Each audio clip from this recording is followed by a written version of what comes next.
So I'm going to use a chair at my side, but if you're doing this at home, you could stand and use the kitchen sink, which is really stable and sturdy, and hold that with both hands while you're trying these exercises. Make sure you've got some space around you and something to hold on. You can even have a chair at each side. The first one is the one leg stance. So you're going to stand with support on only one leg. Soften the knee slightly and take the weight on that foot.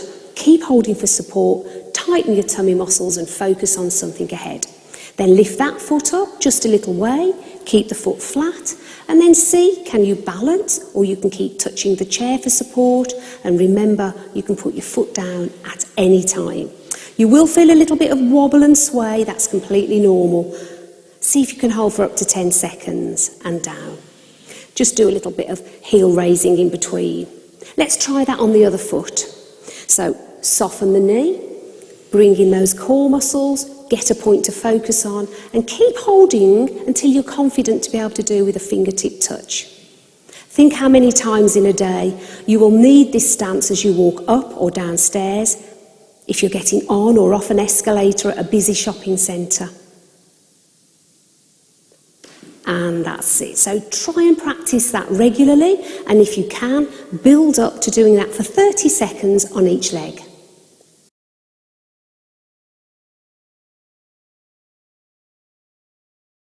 Make sure you've got your chair for support. You can do this holding the chair with both hands. I'm doing it this way so you can see what I'm doing. Feet are hip width apart, and we're going to raise the heels and keep holding the chair until you find the point where you feel safe to be able to maybe keep fingertip touch. You might even be able to let go and hold. You will get some wobble through your ankles. That's okay. Keep correcting the position of the core here until you feel sturdy and steady and can hold for 10 seconds.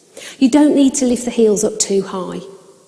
Now, if you want to progress that, you might find that's really easy. You can do it with a little bit of a head turn. That's really going to affect your balance. So if you're not sure, make sure you keep hold of the chair.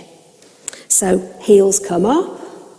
Get the point where you feel that you're nice and steady, if you can let go, and then turn your head very slightly one way, back to the centre, and round the other way. This is going to affect you, but of course this is what we do in everyday life, and heels back down. Please make sure you've always got something to hold on to while you're practicing your balances. Do that several times through the day.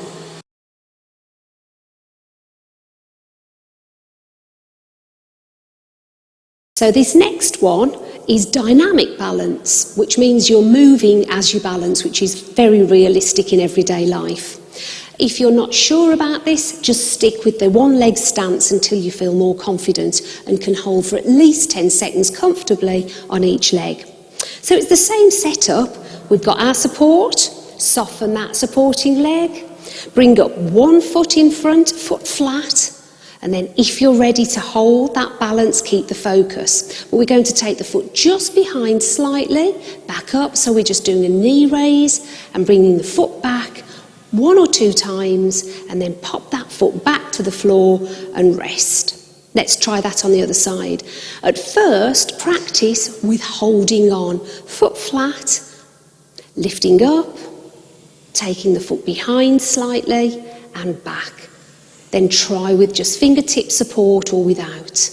Think how many times you do this every day without thinking, if you're walking up and down stairs or getting on and off an escalator as a busy shopping centre.